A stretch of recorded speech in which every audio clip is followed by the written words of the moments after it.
For many days my brain work with dim and undetermined sense, यानी कि काफ़ी दिनों के लिए मेरे दिमाग ने बहुत कम, यानी कि एक कन्फ्यूजनल स्टेट में मेरा माइंड रहता था। Of unknown modes of being over my thoughts, there hung darkness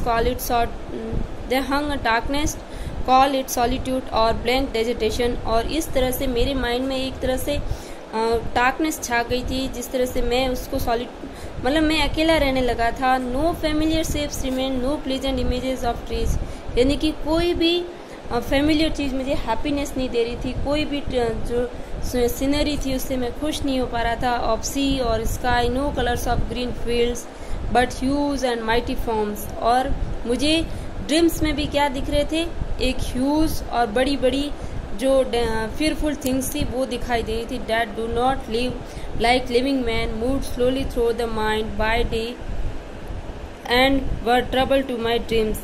और मेरे ड्रीम्स में भी वही चीज़ें आ रही थी जो कि लिविंग तो नहीं थी, लेकिन वो टोटली लाइक लिविंग थी। और काफ़ी दिनों तक मेरे सपनों में मेरे माइंड को उस ह्यूज माइटी इमेज ने कवर कर रखा था।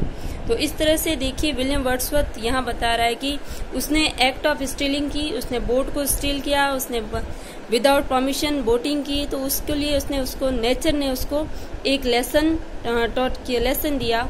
लेसन ऐसे दिया कि एक जो नेचुरल प्रोसेस होती है कि शाम के टाइम में जो ट्रीज होते हैं या जो भी माउंटेन पीक्स होती है उनकी शैडो बनने लग जाती है। और उस शैडो के मीडियम से, उस शैडो के माध्यम से उसने इस बच्चे को डराया कि you have done something wrong, now you will have to pay for it. और उसके लिए उसको पनिशमेंट ये मिली कि कुछ दिनों के लिए उसका माइंड ब्लॉक हो गया, वो एकदम डरा डरा सा रहने लगा। उसके लिए वो एक सॉलिट्यूड सा बन गया था और वो मतलब फैमिलियर थिंग्स में भी कोई हैप्पीनेस नहीं ढूंढ पा रहा था। तो ये थी हमारी आज की पोएम्स। Thank you.